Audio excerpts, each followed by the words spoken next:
This call is now being recorded. Hello, good evening everyone. Good evening, good evening. तो जैसा आप सभी को पता है कि हम 9M13 चैप्टर के कुछ कॉन्सेप्ट्स को पढ़ रहे थे। काफी कॉन्सेप्ट्स हमने पिछले क्लास में पढ़ लिए थे और कुछ कॉन्सेप्ट्स हम इस क्लास में देखेंगे। तो देखिए, जो पिछली क्लास में हमने कॉन्सेप्ट्स पढ़े वे क्या क्या थे।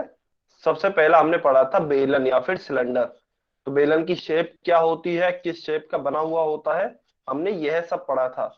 तो इसमें हमने देखा था कि बेलन के जो आधार या फिर बेस होते हैं वह वृत्ताकार होते हैं या फिर सर्क्यूलर होते हैं, और बाकी बेलन का जो वक्र पृष्ठ होता है या फिर जो लैटरल सरफेस होती है वह आयताकार होता है। वह आयताकार होता है या फिर रेक्टेंगुलर होता है, जिसे फोल्ड कर देते हैं, जिसे फोल्ड करके बेलन की शेप देते हैं।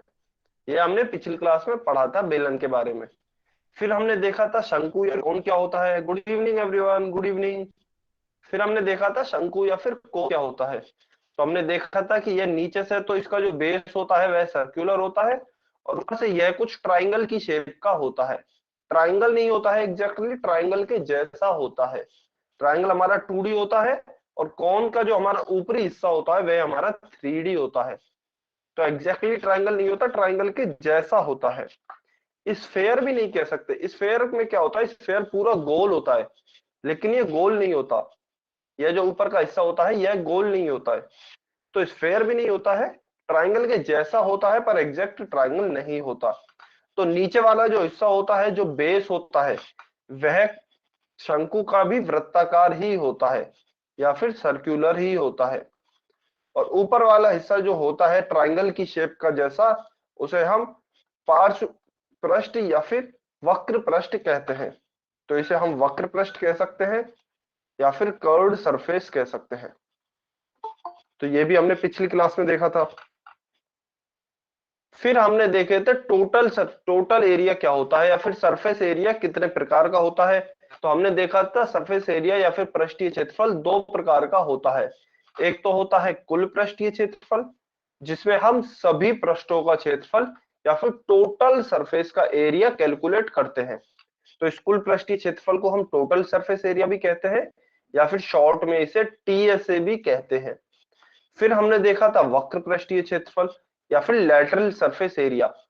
तो हमने देखा था कि पार्श्व पृष्ठीय क्षेत्रफल या फिर वक्र पृष्ठीय क्षेत्रफल जो होता है उसमें आधारों के क्षेत्रफल को काउंट नहीं किया जाता है या फिर बेस के एरिया को काउंट नहीं किया जाता है। ओनली पार्श्व या फिर वक्र पृष्ठ जो होता है उसके एरिया को ही काउंट किया जाता है, और इसे हम इंग्लिश में शॉर्ट फॉर्म में लिखते हैं LSA, लैटरल सरफेस एरिया, यानी कि पार्श्व पृष्ठीय क्षेत्रफल, या फिर इसे कई बार कर्व्ड सरफेस एरिया कहते हैं। कर्व्ड सरफेस एरिया या फिर CSA या फिर वक्र पृष्ठीय क्षेत्रफल। तो यह सब हमने पिछली क्लास में पढ़ा था। तो चलिए अब इसी के आधार पर हम एक क्वेश्चन करेंगे। वह आप सभी को करना है और पोल सेक्शन में आंसर करना है। आपको बताना है कि जो नीचे दिया गया चित्र है उसमें लाल रंग से किस भाग को दर्शाया गया है। लाल रंग से या फिर रेड कलर से किस भाग को दर्शाया गया है। सभी बच्चों को आंसर करना है, पोल सेक्शन में आंसर करना है। सभी बच्चे पोल सेक्शन में आंसर करेंगे। 30 सेकेंड है आपके पास इसके लिए। बहुत ही आसान क्वेश्चन है, बहुत ही आसान क्वेश्चन है। आपको बताना है कि कौन से भाग को दर्शाया गया है रेड कलर से। बहुत बढ़िया, वेरी गुड। सभी बच्चे आंसर करेंगे। बहुत ही आसान क्वेश्चन है, सेम इसी टाइप का हमने क्वेश्चन किया भी है। Yes, it is very easy. 20 second, 20 second और है, जल्दी से आंसर कीजिए। बहुत ही आसान क्वेश्चन है।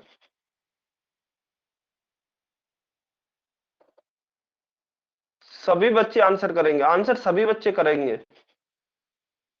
अभी भी काफी बच्चों ने आंसर नहीं किया है, 5 से 6 बच्चों ने आंसर नहीं किया है। यह तो बहुत ही आसान क्वेश्चन है। 10 सेकेंड।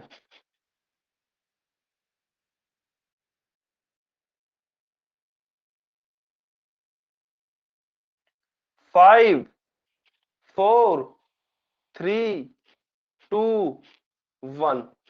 Times up. अच्छा, काफी बच्चे आंसर नहीं करते हैं।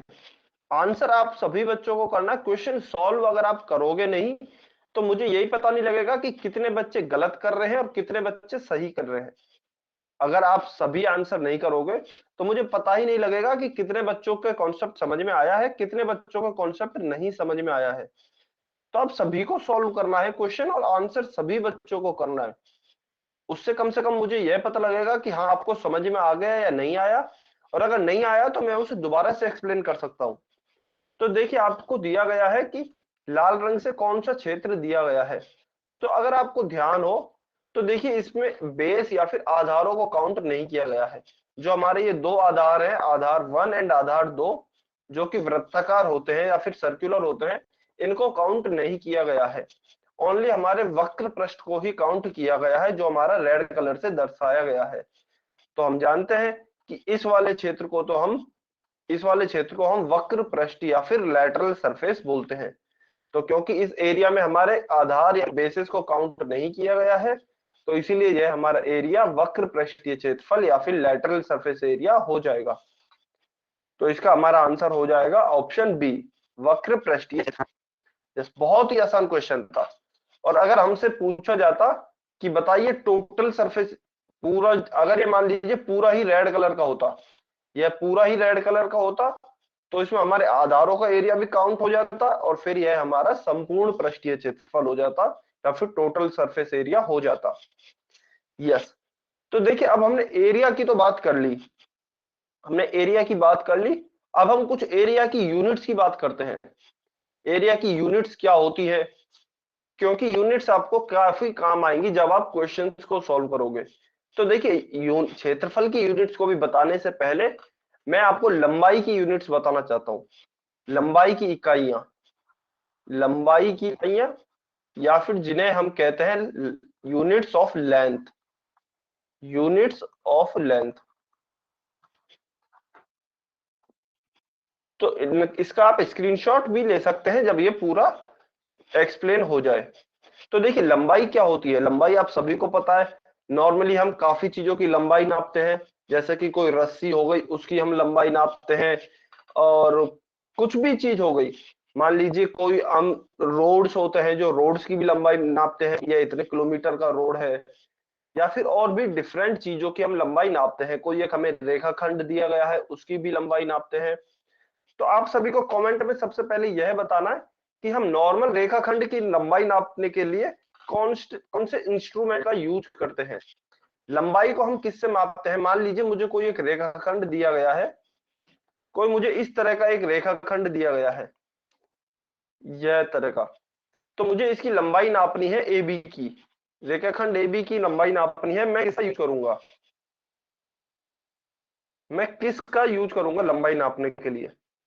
नहीं, सेंटीमीटर और मीटर तो इसकी लंबाई आएगी, लेकिन मैं यूज मुझे कैसे पता लगेगा कि ये कितने सेंटीमीटर का है। इंस्ट्रूमेंट का नाम क्या है, उस इंस्ट्रूमेंट का नाम क्या है जो जिसे हम लंबाई नापने के लिए यूज में लेते हैं। Very good, scale. बहुत बढ़िया, स्केल, यस। तो हम स्केल के द्वारा जनरली लंबाई को नापते हैं। जो छोटी लंबाई होती है, जो हम अपनी कॉपी में ड्रॉ कर सकते हैं रेखाखंड, उन रेखाखंड या फिर रेखा, उनकी जो लंबाई होती है उसे हम स्केल के द्वारा मापते हैं। यस।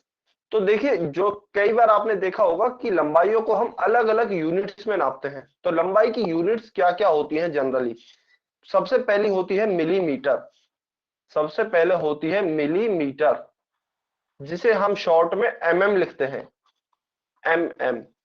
फिर दूसरी होती है आपकी सेंटीमीटर, दूसरी होती है आपकी सेंटीमीटर, जिसे हम सीएम लिखते हैं।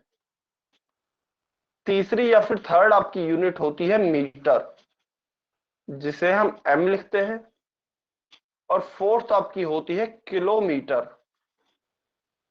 किलोमीटर, जिसे हम केएम लिखते हैं, जिसे हम केएम लिखते हैं। अच्छा, अब आप सभी इन सभी यूनिट्स में ये कॉमन देखोगे कि देखिए सभी में मीटर तो है ही, सभी में मीटर है, बस मीटर के आगे कुछ कुछ लगा के हमने इन सभी यूनिट्स का मतलब बदल दिया है।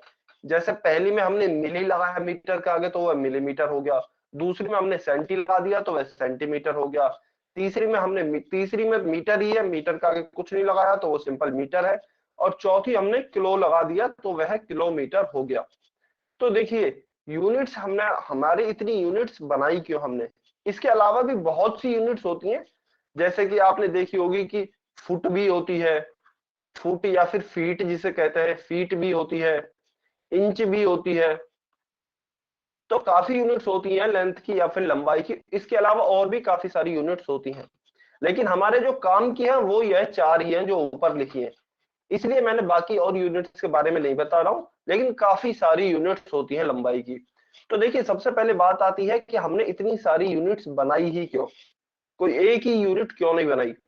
तो देखो लंबाई कितनी भी हो सकती है।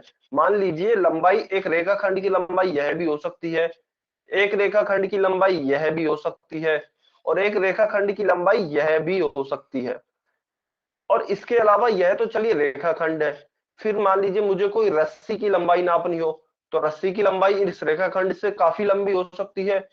फिर रस्सी के अलावा भी मान लीजिए मुझे कोई रोड की लंबाई नापनी हो, या फिर कोई सड़क की लंबाई नापनी हो, तो वह तो रस्सी के मुकाबले बहुत ज्यादा लंबी हो सकती है।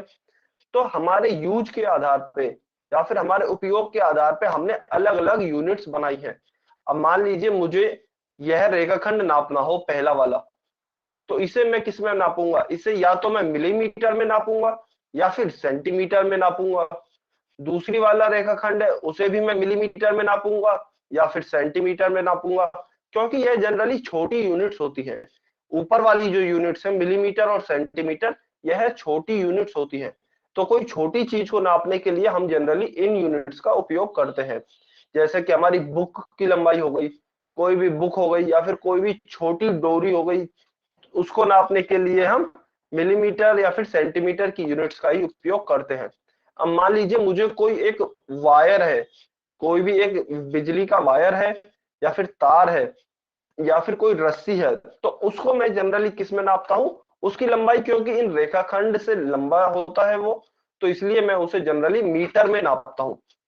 तो मीटर थोड़ी इसका मतलब बड़ी यूनिट्स हो गई। मिलीमीटर बहुत ही छोटी यूनिट होती है, मिलीमीटर से बड़ी यूनिट होती है सेंटीमीटर। सेंटीमीटर से भी अगर मुझे कोई बड़ी चीज नापनी है तो फिर मैं मीटर में नापूंगा। और फिर आपने देखा होगा कि हमारे जो रोड्स होते हैं या फिर जो सड़क होती है, वो जनरली हम ऐसे इस प्रकार से कहते हैं कि यह सड़क 100 किलोमीटर लंबी बनी हुई है। या फिर मुझे किन्हीं दो शहरों के बीच की दूरी अगर बतानी हो, बिल्कुल, अगर मुझे किन्हीं दो शहरों के बीच की दूरी बतानी है, जैसे कि दिल्ली से जो जयपुर की डिस्टेंस है, मान लीजिए मैं कहता हूं वह 250 किलोमीटर है, तो इसका मतलब डिस्टेंस बहुत ही ज्यादा है, तो मुझे बड़ी यूनिट का उपयोग करना पड़ेगा। तो इसको इसलिए मैं किलोमीटर का उपयोग करूंगा कि इन दोनों के बीच की डिस्टेंस 250 किलोमीटर है। या फिर अगर मैं सेंटीमीटर, अगर मिलीमीटर का उपयोग करूं, तो मुझे बहुत ही बड़ी संख्या मिलेगी। 250 किलोमीटर को मान लीजिए 250 किलोमीटर है, मैं अगर किलोमीटर को यूज ना करके मैं सेंटीमीटर को करूं या फिर मीटर को करूं, तो अगर मैं मीटर को ही करूंगा तो मैं मीटर को ही इस प्रकार से बोलूंगा कि 2,50,000 मीटर डिस्टेंस है। तो थोड़ा अजीब लगता है बोलने में, इसलिए उसकी यूनिट हमने चेंज कर दी, किलो लगा दिया आगे। तो किलो लगाने से वह फिर 250 किलोमीटर हो गया। तो हमारे यूज या फिर उपयोग के आधार पे हमने अलग अलग यूनिट्स को बनाया है। जहां छोटी लेंथ होगी, जब छोटी लंबाई होगी, वहां हम मिलीमीटर या सेंटीमीटर का उपयोग करेंगे। जहां मीडियम लंबाई होगी वहां हम मीटर का उपयोग करेंगे, और जहां बहुत ही ज्यादा लंबाई होगी वहां हम किलोमीटर का उपयोग करेंगे। क्लियर है सभी बच्चों को कि आखिर हमने ये अलग अलग यूनिट्स क्यों बनाई, अलग अलग यूनिट्स को बनाने की जरूरत क्यों पड़ी? वेरी गुड, बहुत बढ़िया, बहुत बढ़िया। तो देखिए यह तो हमें पता लग गया कि अलग अलग यूनिट्स होती हैं लंबाई की, और अलग अलग यूनिट्स को हम अपने अनुसार यूज कर सकते हैं। अब हम देखते हैं कि अलग अलग यूनिट्स को चेंज कैसे करते हैं, मतलब एक यूनिट को दूसरी यूनिट में कैसे कन्वर्ट करते हैं। मान लीजिए मुझे कोई मीटर में दिया गया है, तो मैं सेंटी में कैसे बदलूंगा, सेंटीमीटर कैसे बनाऊंगा, या फिर मिलीमीटर कैसे बनाऊंगा। तो देखिए सबसे पहले हम बात करते हैं मिलीमीटर की। मिली का मतलब क्या होता है? मैं अगर मिलीमीटर की बात करूं तो इसमें मिली का मतलब क्या होता है? मिली का मतलब होता है 1/1000, 1/1000। तो आपको कितने भी मिलीमीटर दिए हुए हो, कितने भी मिलीमीटर दिए गए हो, उन्हें मीटर में बदलने के लिए, मिलीमीटर को मीटर में बदलने के लिए 1/1000 से गुणा करते हैं। तो मान लीजिए, आप सिंपल सा ये याद रखिए, मिली बराबर होता है 1/1000। अब मान लीजिए मुझसे पूछा जाए कि 5000 मिलीमीटर है, 5000 मिलीमीटर है और मुझे इसे मीटर में बदलना है, मुझे इसे मीटर में बदलना है। तो मैं क्या लिखूंगा, 5000, मुझे मिली को मीटर में बदलना है तो मिली की जगह मैं क्या लिखूंगा, 1/1000 और मीटर का मीटर। तो यह मेरा आ जाएगा, 3 जीरो से 3 जीरो कैंसिल हो जाएंगी, यह मेरा आ जाएगा 5 मीटर। तो आपको यह याद रखना है कि मिली का सिंपल सा मतलब होता है 1/1000। तो मैं इससे क्या कह सकता हूं, मैं इससे यह कह सकता हूं कि 1000 मिलीमीटर बराबर, इसे मिलीमीटर को मैं शॉर्ट फॉर्म में लिख देता हूं mm, 1000 मिलीमीटर बराबर होता है 1 मीटर। 1000 मिलीमीटर बराबर होता है 1 मीटर। यह मैंने कैसे लिखा, आप इसे सॉल्व करके देख सकते हो। देखिए, इस 1000 का 1000 मुझे इसे मीटर में बदलना है, इस मिली की जगह लिखा मैंने 1/1000, क्योंकि मिली का मतलब होता है ना, यहां से अभी हमने पढ़ा 1/1000, और इस मीटर को मीटर ही लिख दिया। तो इस 3 जीरो से 3 जीरो कैंसिल हो गई और मेरा यह आ गया 1 मीटर। तो इसका मतलब हम क्या बोल सकते हैं, इसका मतलब हम बोल सकते हैं 1000 मिलीमीटर जो होता है वह 1 मीटर के बराबर होता है। ठीक है, क्लियर है सभी बच्चों को, क्लियर है मिलीमीटर को मीटर में कैसे कन्वर्ट करते हैं, सभी बच्चे बताएंगे कमेंट करके। बहुत बढ़िया। तो देखो, मिलीमीटर को तो हमने चेंज करना सीख लिया, अब जल्दी से हम सेंटीमीटर को देख लेते हैं कि सेंटीमीटर को और किलोमीटर को कैसे चेंज करते हैं। तो देखिए, दूसरे नंबर पे आता है सेंटीमीटर। तो जैसे मिली का जो मतलब होता था वह होता था 1/1000, तो सेंटी का मतलब होता है 1/100। उदाहरण के लिए अगर मैं बात करूं, अगर मैं उदाहरण लूं, मान लीजिए मुझे 500 सेंटीमीटर है, 500 सेंटीमीटर को मुझे मीटर में बदलना है, 500 सेंटीमीटर को मुझे मीटर में बदलना है। तो मैं क्या करूंगा, 500 का 500, सेंटी की जगह लिखा 1/100 और इस मीटर का मीटर। तो ये 100 से ये 2 जीरो गई, यहां मेरा बचा 5 मीटर। तो इसका मतलब मैं क्या कह सकता हूं, इसका मतलब मैं यह कह सकता हूं कि 100 सेंटीमीटर बराबर होगा मेरा 1 मीटर। 100 सेंटीमीटर बराबर होगा मेरा 1 मीटर। इसी तरीके से अच्छा, मीटर को तो मीटर में क्या ही बदलेंगे, मीटर तो खुद ही मीटर होता है। फिर हम थर्ड देखते हैं, किलोमीटर। तो 1 किलो बराबर होता है 100, सॉरी 1000, 1 किलो बराबर होता है 1000। इसका मतलब क्या है, मान लीजिए उदाहरण के तौर पे आपको दिया गया है 5 किलोमीटर को मीटर में बदलना है, 5 किलोमीटर को मीटर में बदलना है। तो देखिए, 5 की जगह मैंने लिखा 5, किलो की जगह मैंने लिखा 1000, गुणा 1000 और मीटर का मीटर।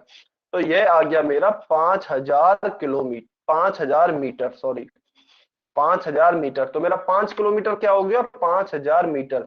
तो इसका मतलब मैं क्या लिख सकता हूं, 1 किलोमीटर जो होता है मेरा वह 1000 मीटर के बराबर होता है, 1000 मीटर के बराबर होता है। तो आपको मेनली ये तीन ही चीज काम में आएंगी, एक तो मिलीमीटर को मीटर में कैसे बदलते हैं, फिर सेंटीमीटर को मीटर में कैसे बदलते हैं, और किलोमीटर को मीटर में कैसे बदलते हैं। तो आपको जो तीन चीजें मैंने लिखी है यहाँ पे, थर्ड यह हो गई, सेकंड यह हो गई, और फर्स्ट वाली जो यह थी, तो यह तीनों प्रॉपर्टी आपको याद होनी चाहिए। अच्छा, ये यूनिट्स भी मैं बता देता हूं, ये जो यूनिट्स इस ऑर्डर में लिखी गई है, सबसे पहले हमने मिलीमीटर लिखा, तो मिलीमीटर सबसे छोटी यूनिट होती है लेंथ की, फिर उससे बड़ी होती है हमारी सेंटीमीटर, उससे बड़ी होती है मीटर, और सबसे बड़ी होती है किलोमीटर। ठीक है, क्लियर है सभी बच्चों को यूनिट्स, लेंथ की यूनिट्स सभी बच्चों को क्लियर है, कमेंट में बताएंगे मिलीमीटर, सेंटीमीटर, मीटर, किलोमीटर, और इन्हें आपस में हम कैसे बदलते हैं। बहुत बढ़िया, वेरी गुड, वेरी गुड। अगर किसी भी बच्चे का कोई डाउट हो तो आप पूछ सकते हो, अनम्यूट करके पूछ सकते हो या फिर कमेंट में पूछ सकते हो। चलिए, तो देखिए, यह तो हो गई हमारी लेंथ की यूनिट्स, यह तो हुई हमारी लेंथ की यूनिट्स। अब हम आते हैं हमारी क्षेत्रफल की यूनिट्स पे। आप सभी बच्चे इसका स्क्रीनशॉट ले लेंगे क्योंकि मैं अभी इन्हें इरेज करने वाला हूं। तो मैं 5 सेकेंड तक वेट कर रहा हूं। 1 2 3 4 5। इसका भी ले लेंगे। 1 2 3 4 5। चलिए, तो देखिए, अब आप बोलोगे कि सर लेंथ की यूनिट्स हमें क्यों पढ़ाई थी, या फिर लंबाई की जो इकाइयां हैं वह क्यों पढ़ाई गई थी। तो देखिए, क्षेत्रफल की यूनिट्स में लेंथ की यूनिट्स बहुत काम आती है। इनफैक्ट लंबाई की इकाइयों से ही क्षेत्रफल की इकाइयां भी बनती हैं। तो देखिए, देखते हैं जिस प्रकार से हमने अभी पढ़ा कि लेंथ की यूनिट्स अलग अलग हमने क्यों बनाई, क्योंकि लंबाई अलग अलग थी, काफी कई बार काफी बड़ी थी, कई बार काफी छोटी थी। तो देखिए, उसी हिसाब से बनी है क्षेत्रफल की भी यूनिट्स। और क्षेत्रफल की यूनिट्स हमेशा वर्ग में होती है या फिर स्क्वायर में होती है। जैसे लेंथ की आपने यूनिट्स देखी थी, मिलीमीटर, सेंटीमीटर, मीटर या फिर किलोमीटर। तो इनकी घात या फिर इनकी पावर हमेशा 1 थी। ऊपर कुछ नहीं लिखा था, इसका मतलब सभी की घात क्या थी, 1 थी। तो इन्हें हम कहते हैं यूनिट, इकाई मात्रक। इकाई मात्रक या फिर यूनिट, सिंपल एक यूनिट होती है, ऊपर कुछ नहीं लिखा होता है। लेकिन जब आप क्षेत्रफल की इकाइयों को देखोगे तो क्षेत्रफल की जो आपकी इकाइयां होती हैं वह वर्ग में होती है या फिर स्क्वायर में होती हैं। जैसे यहाँ पे देखिए, आप हर जो भी यूनिट देखोगे सभी में वर्ग लिखा हुआ है। वर्ग मिलीमीटर, वर्ग सेंटीमीटर, वर्ग मीटर, वर्ग किलोमीटर। यानी कि हमें सिर्फ लेंथ की यूनिट्स पे स्क्वायर लगा देना है, तो वह हमारी क्षेत्रफल की यूनिट हो जाएगी। ओनली जो पांचवी यूनिट है, हेक्टेयर, यह क्षेत्रफल की एक स्पेशल यूनिट होती है जिसपे वर्ग नहीं लिखा होता है। तो यह आपको ध्यान रखना है। बाकी अगर आपको कहीं भी यूनिट इस तरह से लिखी दिख जाए जिसके ऊपर वर्ग या फिर स्क्वायर लिखा है, तो आपको देखते ही पता लग जाना चाहिए कि यह क्षेत्रफल या फिर एरिया की यूनिट है। क्लियर है सभी बच्चों को? जहां भी आपको वर्ग लिखा दिख जाएगा, आपको यह समझ लेना है कि वह क्षेत्रफल या फिर एरिया की यूनिट है। बहुत बढ़िया। तो देखिए, यह भी सेम इसी प्रकार से लिखी गई है। यह भी जिस ऑर्डर में लिखी गई है, यहां तक नंबर 4 तक, फिफ्थ वाली को हटा दीजिए अभी के लिए, नंबर 4 तक। तो मिलीमीटर स्क्वायर सबसे छोटी यूनिट होती है, फिर सेंटीमीटर स्क्वायर होती है, फिर मीटर स्क्वायर होती है और फिर किलोमीटर स्क्वायर होती है। तो यह हमारी बढ़ते क्रम में लिखी गई है। यह सभी यूनिट्स हमारी बढ़ते क्रम में या फिर इंक्रीजिंग ऑर्डर में लिखी गई है। जिस प्रकार से हमारी लेंथ की यूनिट्स लिखी गई थी उसी प्रकार से यह क्षेत्रफल की भी यूनिट्स लिखी गई है। तो देखिए, अब हम देखते हैं कि इन यूनिट्स को भी आपस में कैसे कन्वर्ट करेंगे एक दूसरे में। जैसा हमने लेंथ की यूनिट्स में देखा था, ऐसे ही हम क्षेत्रफल की यूनिट्स में भी देखेंगे कि इन्हें आपस में कैसे कन्वर्ट करेंगे। तो देखिए, इनके कन्वर्ट करने का जो तरीका है, मेनली हमारी 3 ही यूनिट्स काम में आएंगी। और वो तीनों यूनिट आपकी दिखाई गई है। पहली है मीटर स्क्वायर, दूसरी सेंटीमीटर स्क्वायर और तीसरी मिलीमीटर स्क्वायर या फिर mm स्क्वायर। तो जनरली ये 3 यूनिट्स ही आपके काम आती है क्षेत्रफल में। तो देखिए, इसका मतलब समझते हैं। यह जो चित्र दिया गया है इसका पूरा मतलब क्या है। मान लीजिए आपको मीटर स्क्वायर से सेंटीमीटर स्क्वायर में बदलना है। तो देखिए, यह ऊपर वाला एरो आएगा क्योंकि इसका एरो का चिन्ह इधर की साइड है। मतलब हमने क्या किया है, हमने मीटर स्क्वायर को सेंटीमीटर स्क्वायर में बदलना है। तो देखिए, हम क्या करेंगे, हम 10,000 से गुणा करेंगे। मीटर स्क्वायर से सेंटीमीटर स्क्वायर में बदलने के लिए हम 10,000 का गुणा करेंगे। फिर अगर हमें सेंटीमीटर स्क्वायर से मिलीमीटर स्क्वायर में बदलना हो तो हम 100 से गुणा करेंगे। तो हम 100 से गुणा करेंगे। फिर अगर मुझे उल्टा कर चलना है, मतलब मुझे मिलीमीटर स्क्वायर से अगर सेंटीमीटर स्क्वायर में बदलना है, तो मैं 100 से भाग करूंगा। और अगर मुझे सेंटीमीटर स्क्वायर से मीटर स्क्वायर में कन्वर्ट करना है, तो मैं 10,000 से भाग करूंगा। तो इसका मतलब यह है, और यह आपको याद करने हैं। यह आपको याद करने हैं। तो देखिए, यहां भी लिखा गया है, 1 सेंटीमीटर स्क्वायर में 100 मिलीमीटर स्क्वायर होते हैं, 1 मीटर स्क्वायर में 10,000 सेंटीमीटर स्क्वायर होते हैं, या फिर अगर मैं कहूं 10 लाख मिलीमीटर स्क्वायर होते हैं। तो आपको बस ये अगर दो याद हो जाए तो भी ठीक है। दो याद है अगर आपको तो भी ठीक है। और अगर आप और याद करना चाहें तो आप फोर्थ भी याद कर लीजिए, 1 हेक्टेयर में 10,000 मीटर स्क्वायर होते हैं। अगर सभी याद है तो बहुत ही बढ़िया। अदरवाइज पहली और दूसरी बहुत इंपॉर्टेंट है, उसके बाद फोर्थ है और उसके बाद थर्ड है। तो आप इस तरीके से क्षेत्रफल की यूनिट्स को कन्वर्ट कर सकते हो। अच्छा, मैं एक का डेरिवेशन करके दिखाता हूं कि आखिर ये आती कैसे है। जैसे कि मान लीजिए यहाँ पे हमें दिया गया है 1 मीटर स्क्वायर जो होता है, 1 मीटर स्क्वायर को सेंटीमीटर स्क्वायर में बदलने के लिए मुझे 10,000 से गुणा करना पड़ेगा। इसका मतलब 1 मीटर स्क्वायर बराबर होता है मेरा 10,000 सेंटीमीटर स्क्वायर। तो आखिर यह आया कैसे? तो देखिए, इसे नेक्स्ट पेज पे समझते हैं अच्छे से। मुझे क्या प्रूव करना है? मुझे 1 मीटर स्क्वायर में निकालना है कि कितने सेंटीमीटर स्क्वायर होते हैं। तो देखिए, ने अनम्यूट किया अपने आप को, अपने आप पे रखेंगे। अजय लांबा की आईडी से जो बच्चा है अपने आप को म्यूट पे रखेंगे, ठीक है।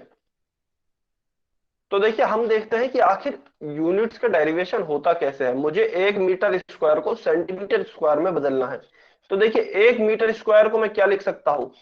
1 मीटर गुणा 1 मीटर, 1 गुणा 1 1 हो जाएगा, मीटर गुणा मीटर, मीटर स्क्वायर हो जाएगा। अच्छा, अजय लांबा की आईडी से जो बच्चा है आप अपने आप को म्यूट पे रखेंगे, ठीक है। तो देखिए, 1 मीटर गुणा 1 मीटर मेरा 1 मीटर स्क्वायर हो जाएगा। अभी मैंने लेंथ की यूनिट्स में या फिर लंबाई की इकाइयों में पढ़ा था, 1 मीटर होता है मेरा 100 सेंटीमीटर। तो देखिए, इस 1 मीटर की जगह मैं लिख रहा हूं 100 सेंटीमीटर, और गुणा बीच में है तो गुणा, और इस 1 मीटर की जगह भी मैं लिख रहा हूं 100 सेंटीमीटर।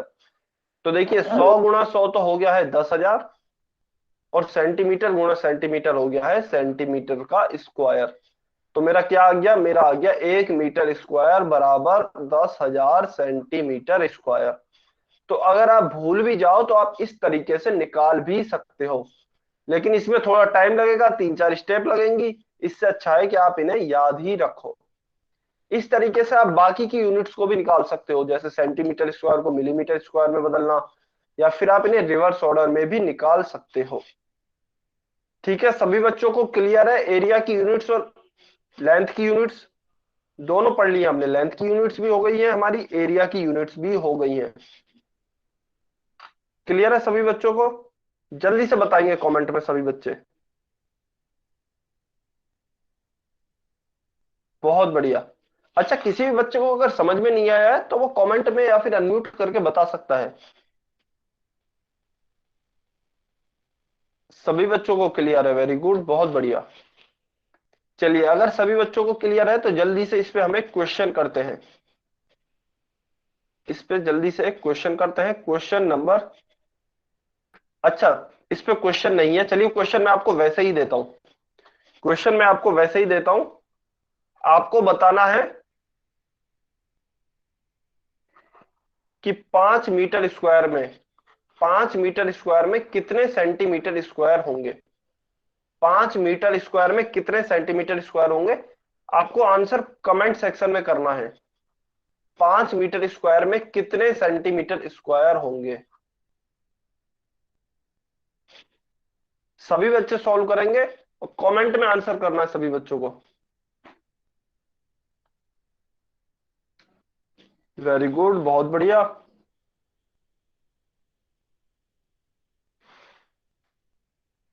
सभी बच्चे आंसर करेंगे। अभी तक केवल 4 बच्चों ने आंसर किया है, सभी बच्चे आंसर करेंगे।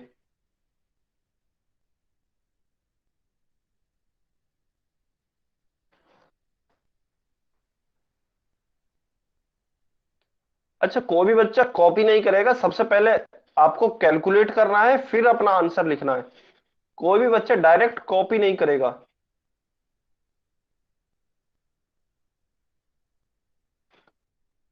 आपको देखना है 1 मीटर स्क्वायर में कितने सेंटीमीटर स्क्वायर होते हैं, और मीटर स्क्वायर से सेंटीमीटर स्क्वायर में कैसे कन्वर्ट करते हैं।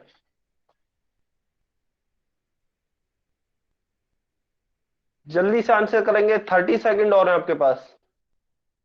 30 सेकंड और हैं, आपको बताना है कि 5 मीटर स्क्वायर में कितने सेंटीमीटर स्क्वायर होंगे।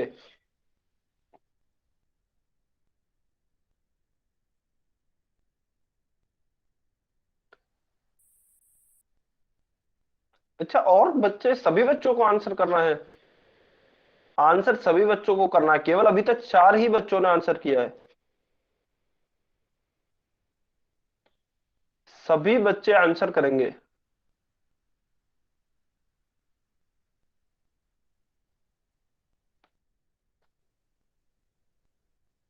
20 second.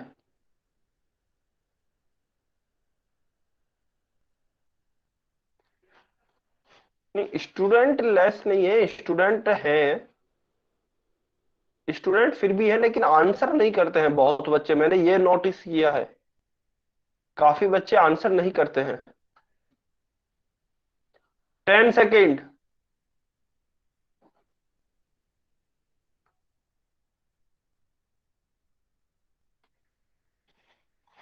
Five, four, three, two, one.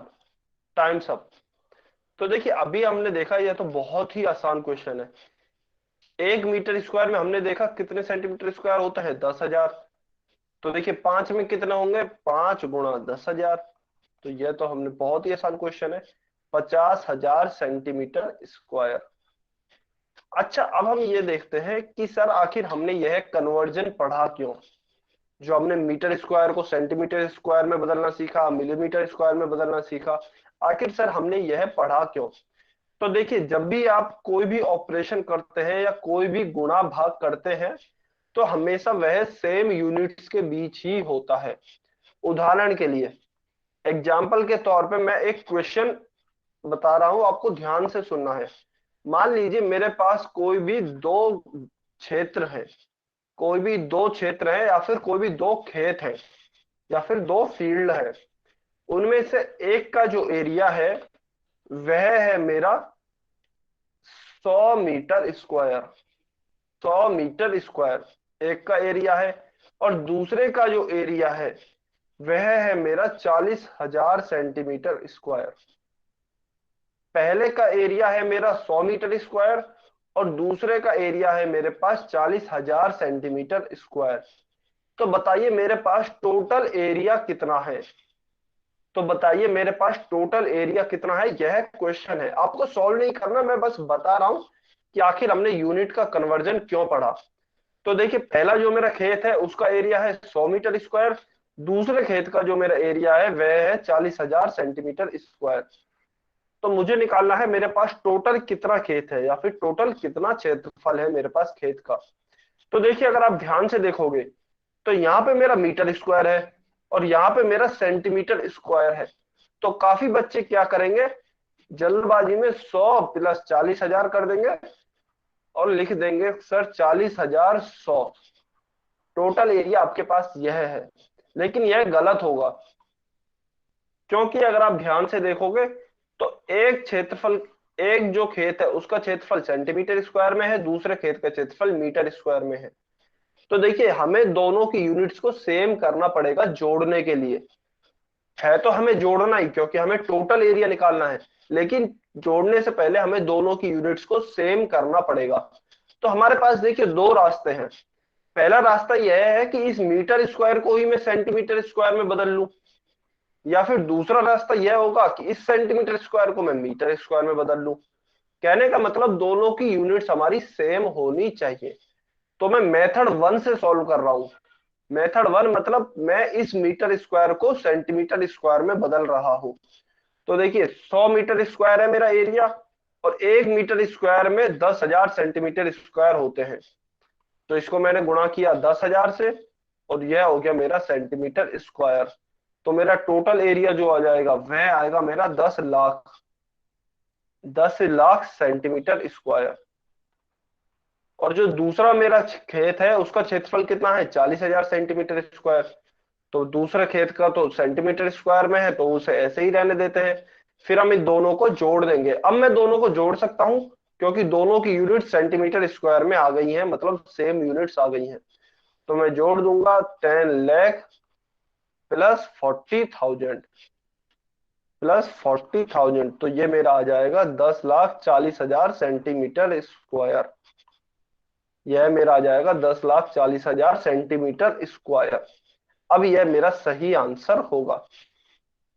Clear है? तो हमें हमेशा कोई भी एडिशन, सब्ट्रैक्शन, गुणा, भाग करना हो तो हमें हमेशा सेम यूनिट्स के बीच में करना होता है। इसीलिए हमने यूनिट्स का कन्वर्जन पढ़ा है। इसी प्रकार से चलिए जल्दी से एक और एग्जांपल समझते हैं। मान लीजिए आपको एक एग्जांपल इस तरीके से दिया गया है कि हमें दो रस्सी दी गई है, जिनमें से एक रस्सी है हमारी 2 मीटर लंबी और दूसरी रस्सी है हमारी 500 सेंटीमीटर लंबी। और हमें बताना है कि टोटल हमारे पास कितनी रस्सी है या रस्सी की कुल लंबाई कितनी है। तो देखिए इसे भी हम सेम, क्योंकि दोनों की यूनिट्स अलग अलग है, इसकी भी मीटर में है और इसकी सेंटीमीटर में है, तो हम डायरेक्ट ऐड नहीं कर सकते। तो हमें सबसे पहले यूनिट्स को कन्वर्ट करना होगा सेम यूनिट में। तो देखिए इसके भी दो ही मेथड है, या तो मैं इस मीटर को सेंटीमीटर में बदल लूं या फिर इस सेंटीमीटर को मैं मीटर में बदल लूं। तो देखिए इसे भी हम मैं इस तरीके से ही सॉल्व कर सकता हूं। तो मैं इसे सेकंड मेथड से सॉल्व कर रहा हूं। सेकंड मेथड मतलब सेंटीमीटर को मीटर में बदल रहा हूं। तो देखिए मैंने पढ़ा था कि 100 सेंटीमीटर में 1 मीटर होता है। 100 सेंटीमीटर में 1 मीटर होता है। तो मेरा 500 सेंटीमीटर में कितना मीटर होगा? तो मैं 500 बटा 100 कर देता हूं। तो यह आ जाएगा मेरा 5 मीटर। यह आ जाएगा मेरा 5 मीटर। तो 500 सेंटीमीटर में मेरा टोटल 5 मीटर होगा। और दूसरी रस्सी की लंबाई कितनी थी? 2 मीटर। तो मैं दोनों को ऐड कर दूंगा, 5 + 2, तो टोटल मेरा आंसर आ जाएगा 7 मीटर या फिर 7 मीटर। यस। तो इसीलिए हमने यूनिट्स के कन्वर्जन को पढ़ा था, ताकि हम अलग अलग यूनिट्स को जोड़ गुणा भाग कर पाए।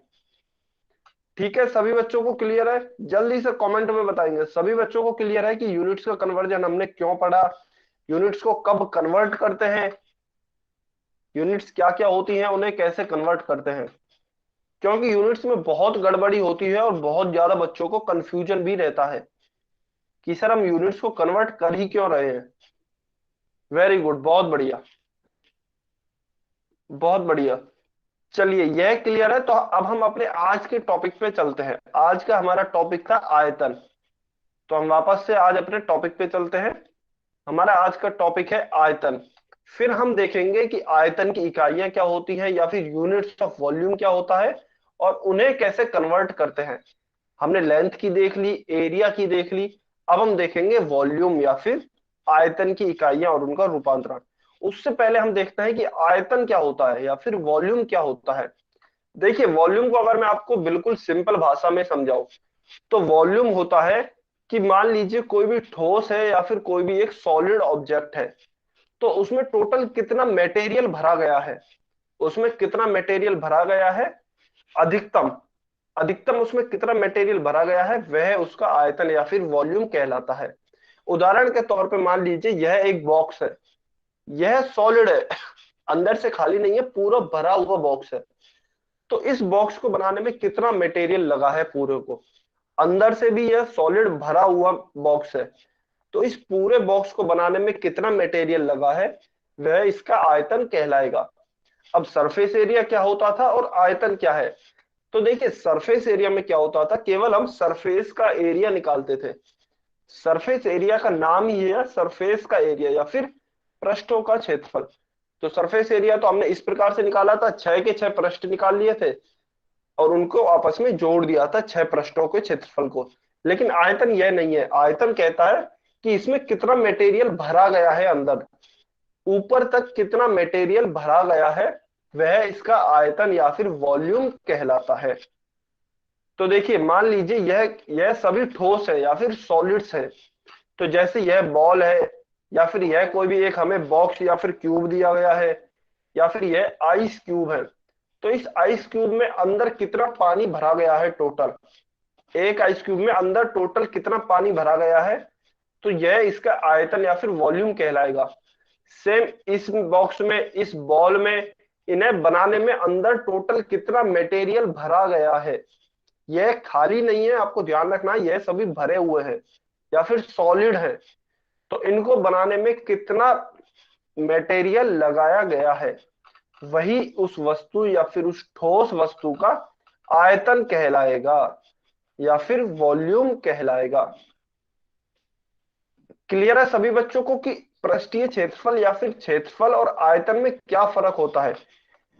आयतन में हम देखते हैं कि टोटल ठोस में कितना मटेरियल भरा गया है, और दूसरा या फिर क्षेत्रफल की अगर मैं बात करूं तो क्षेत्रफल में केवल हम बाहरी क्षेत्रफलों को निकाल लेते हैं, केवल हम बाहरी क्षेत्रफल को निकाल लेते हैं। बहुत बढ़िया, वेरी गुड। अच्छा, अब देखिए एक और चीज आती है जिसे हम कहते हैं घारिता, जिसे हम कहते हैं घारिता या फिर कैपेसिटी।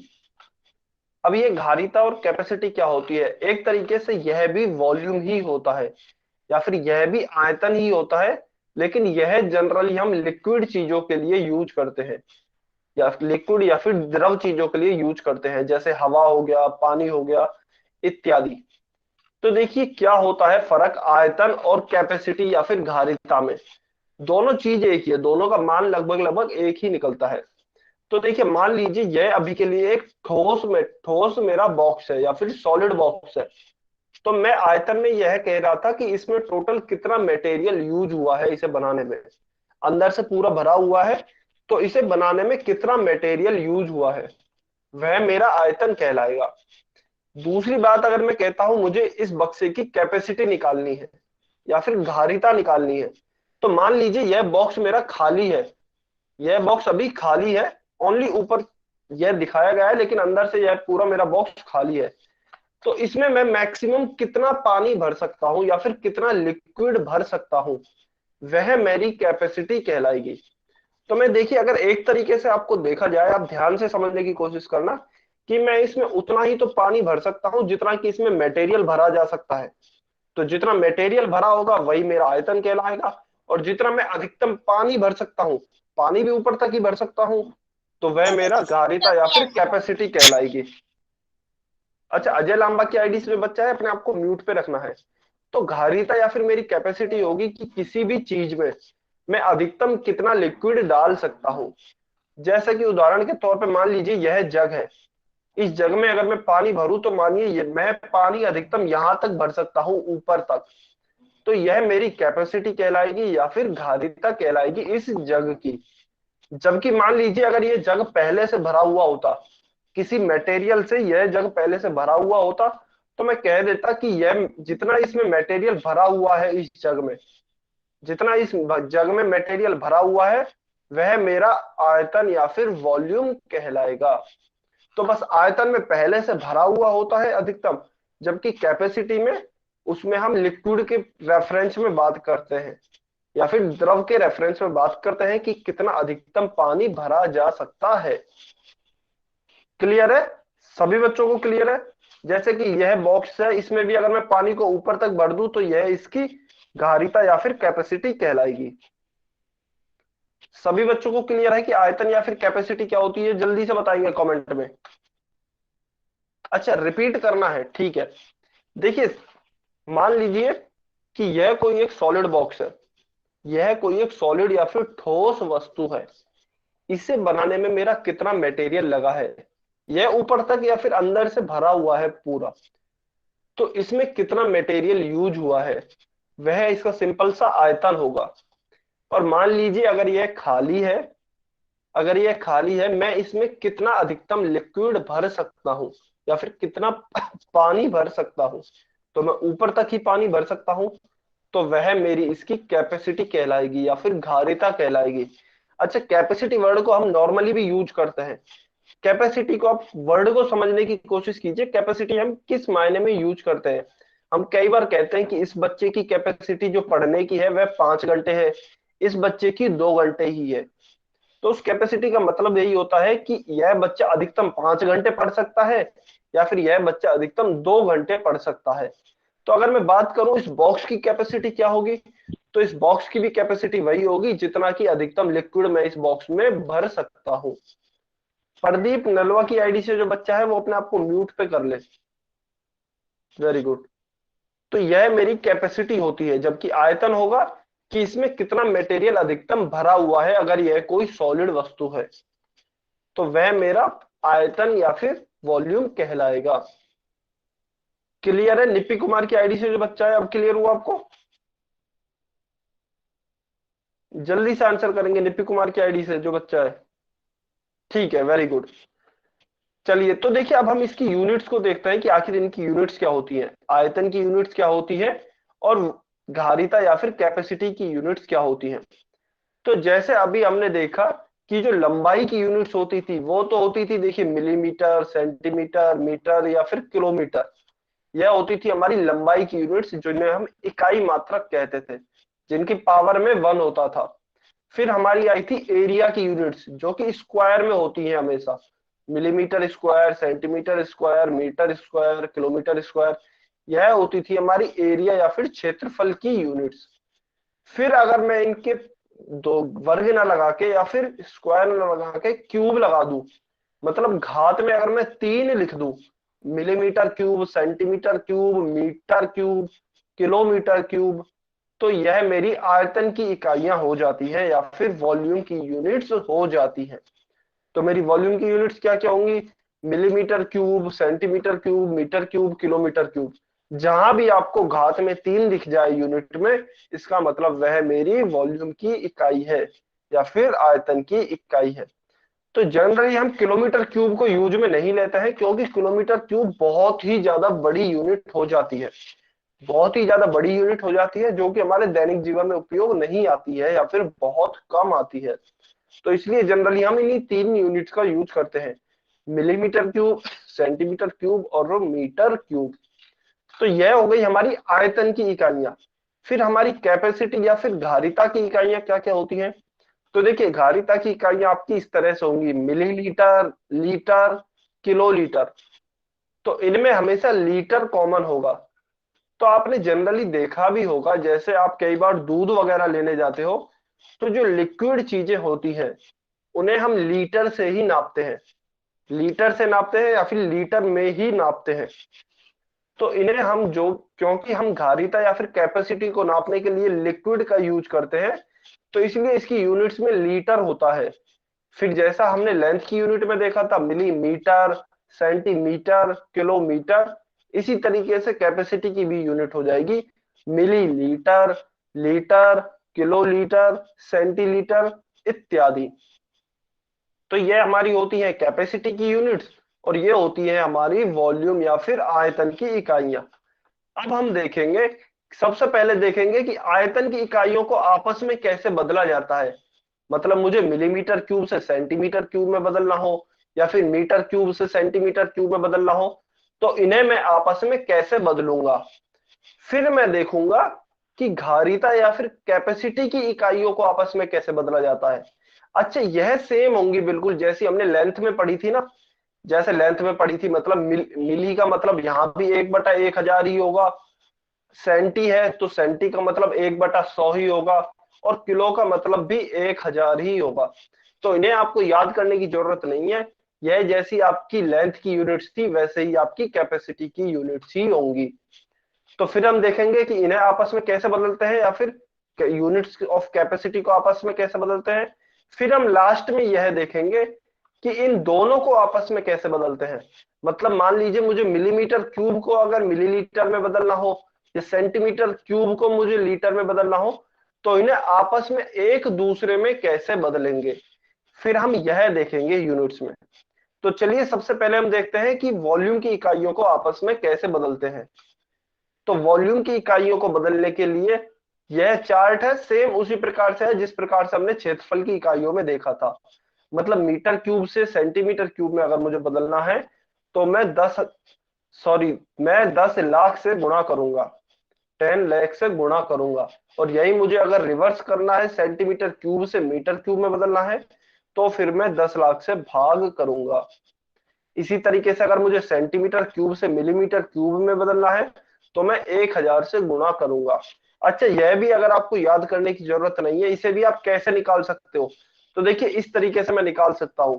मान लीजिए 1 मीटर क्यूब है, मुझे इसे सेंटीमीटर क्यूब में बदलना है, तो मैं कैसे बदलूंगा? सेम जैसे मैंने एरिया में बदला था। तो चलिए एक बार इसे, इसका डेरिवेशन देख लेते हैं। 1 मीटर क्यूब को मैं कैसे लिख सकता हूं? 1 मीटर गुणा 1 मीटर गुणा 1 मीटर। फिर इस 1 मीटर की जगह मैंने लिखा 100 सेंटीमीटर, गुणा इस 1 मीटर की जगह मैंने लिखा 100 सेंटीमीटर, गुणा इस 1 मीटर की जगह मैंने लिखा 100 सेंटीमीटर। तो यह देखिए मेरा 100 गुणा 100 गुणा 100 मेरा आ गया है 10 लाख, और सेंटीमीटर ये आ गया है मेरा सेंटीमीटर क्यूब। तो मेरा वही आ गया जो कि यहाँ पे दिया गया है। तो इस तरीके से मैं कैलकुलेट कर सकता हूं आसानी से। ठीक है, सभी बच्चों को क्लियर है? यह तो हुआ हमारी आयतन की इकाइयों का रूपांतरण, या फिर conversion of units of volume. Volume के यूनिट्स को आपस में कैसे बदला जाता है। तो आपके लिए जनरली जो इंपॉर्टेंट है वो देखिए यही है, या तो यह वाली है नंबर 1, या फिर यह दूसरी वाली। अच्छा, यही है बस एक। आपको अगर एक भी याद है तो बहुत है, एक याद कर लीजिए, या फिर आप एक ये वाली याद कर लीजिए जो ये लिखी है नंबर 2। यह दो आपको याद है तो बहुत है। ठीक है, क्लियर है सभी बच्चों को? बहुत बढ़िया, वेरी गुड, वेरी गुड। तो देखिए अब हमने देख लिया है आयतन की इकाइयों को बदलना। अब हम देखते हैं घारीता की इकाइयों को बदलना। घारीता की इकाइयां सेम होती हैं, जैसे कि लेंथ की यूनिट्स होती हैं वैसे ही घारीता या फिर कैपेसिटी की यूनिट्स भी होती हैं। तो देखिए जो नंबर 1 और नंबर 2 पे आपको दिए, सॉरी नंबर 1 पे जो आपको दिया गया है वह यही है कि घारीता की इकाइयां या फिर कैपेसिटी की यूनिट्स को आपस में कैसे बदला जाता है। तो जनरली यहाँ पे एक ही दिया गया है, 1 लीटर बराबर 1000 मिलीलीटर होता है। यह सेम ऐसे ही है जैसे आपको ध्यान हो कि लेंथ की यूनिट्स में हमने पढ़ा था 1 मीटर बराबर 1000 मिलीमीटर होता है। उसी प्रकार से यहाँ 1 लीटर बराबर 1000 मिलीलीटर होगा। तो इसलिए सारी लेंथ की, सॉरी सारी कैपेसिटी की यूनिट्स को नहीं लिखा गया है, क्योंकि यह लेंथ की यूनिट्स के सेम ही है या फिर एक जैसा ही है। और यह जो आपको बाद में दी गई है सेकंड, थर्ड एंड फोर्थ, यह है कैपेसिटी और वॉल्यूम की यूनिट्स का आपस में एक दूसरे में कन्वर्जन। जैसे कि अगर आप ध्यान से देखोगे तो यहाँ तो देखिए मिलीलीटर है, एमएल है, यह है मेरी कैपेसिटी की यूनिट, लेकिन सेंटीमीटर क्यूब है, यह है मेरी वॉल्यूम की यूनिट्स। तो इसलिए ये दोनों भी आपको याद होनी चाहिए, सेकंड नंबर और थर्ड नंबर और फोर्थ नंबर, यह काफी इंपॉर्टेंट है। तो ये तीनों आपको बहुत ही जरूरी याद होनी चाहिए, सेकंड, थर्ड एंड फोर्थ। मतलब कि कैपेसिटी की यूनिट्स और वॉल्यूम की यूनिट्स को आपस में कन्वर्ट करना एक दूसरे में, ये इंपॉर्टेंट है, ये भी आपको याद ही होनी चाहिए। ठीक है, अभी सभी बच्चे कमेंट में बताएंगे आपको क्लियर है, और अगर कोई भी डाउट है तो आप पूछ सकते हो। पूरा यूनिट्स, वॉल्यूम क्या होता है, एरिया क्या होता है, एरिया की यूनिट्स क्या होती हैं, लेंथ की यूनिट्स क्या होती हैं। अभी आपको काफी कंफ्यूजिंग लग रहा होगा ये कि सर हम इतना याद कैसे रखेंगे, लेकिन जब आप ध्यान से समझ के कोशिश करोगे ना तो आपको ये आसानी से याद हो जाएंगी। आप शॉर्ट में याद करो, बिल्कुल रटना नहीं है। जैसे मैंने बताया मिली का जो मतलब होता है वह 1/1000 होता है, किलो का मतलब 1000 होता है। तो इस तरीके से आपको याद करोगे तो यह याद हो जाएंगी। चलिए, अगर सभी बच्चों को क्लियर है तो हम जल्दी से एक क्वेश्चन करेंगे, आज का लास्ट क्वेश्चन है। सभी बच्चों को पोल सेक्शन में आंसर करना है, बहुत ही आसान सा क्वेश्चन है। 40 सेंटीमीटर क्यूब को आपको मिलीमीटर क्यूब में कन्वर्ट करना है। सभी बच्चे आंसर करेंगे, पोल सेक्शन में आंसर करना है। आज का लास्ट क्वेश्चन है, आज का लास्ट क्वेश्चन है। 40 सेंटीमीटर क्यूब को आपको मिलीमीटर क्यूब में कन्वर्ट करना है।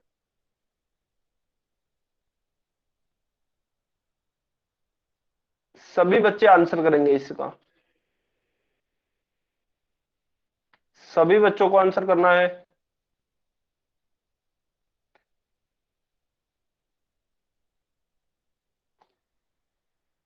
ध्यान से आंसर करेंगे, 1 मिनट है। 6:30, 6:30 पे मैं इसे सॉल्व कराऊंगा। बहुत बढ़िया, अगर आपने सॉल्व कर दिया है बहुत बढ़िया, लेकिन अभी कोई भी बच्चा क्लास छोड़ के नहीं जाएगा, अभी होमवर्क बाकी है, होमवर्क बाकी है। तो इसलिए कोई भी बच्चा अभी क्लास छोड़ के नहीं जाएगा, सभी बच्चे आंसर करेंगे। यस, वेरी इजी, क्वेश्चन आसान है।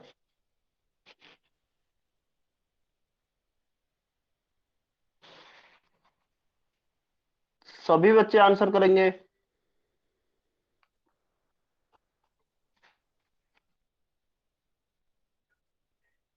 30 सेकेंड, 30 सेकेंड और हैं आपके पास।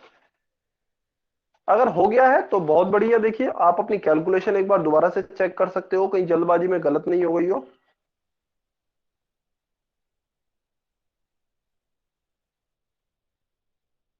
20 सेकेंड, 20 सेकेंड और है, जल्दी से आंसर करेंगे सभी बच्चे।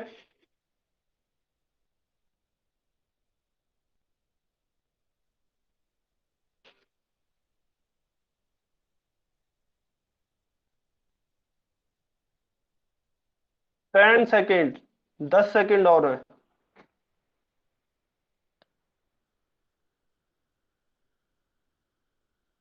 5, 4, 3, 2, 1। Times up. वेरी गुड, अगर आपने कर दिया है तो अभी मैं पोल सेक्शन बंद कर देता हूं, फिर हम इससे सॉल्व करते हैं। अच्छा अभी जाना नहीं है, नहीं जाना नहीं है, अभी होमवर्क बाकी है। आपको 1-2 मिनट और वेट करना है, होमवर्क अभी बाकी है। तो देखिए वैसे आसान ही क्वेश्चन है। हमें सेंटीमीटर क्यूब को मिलीमीटर क्यूब में बदलना है। सेंटीमीटर क्यूब को मिलीमीटर क्यूब में बदलना है। तो आपने अगर वॉल्यूम की यूनिट्स को देखा होगा तो 1 सेंटीमीटर क्यूब में 1000 मिलीमीटर क्यूब होते हैं। तो देखिए क्योंकि हमें 40 सेंटीमीटर क्यूब में निकालना है, तो मैं क्या करूंगा, 40 से गुणा कर दूंगा। 40 गुणा 1000, तो यह मेरा आ जाएगा 40,000 मिलीमीटर क्यूब। देखिए काफी बच्चों ने क्या किया है, ऑप्शन बी आंसर किया है, लेकिन उन्होंने शायद जीरो में गड़बड़ी कर दी है, तो ऑप्शन डी इसका सही आंसर होगा।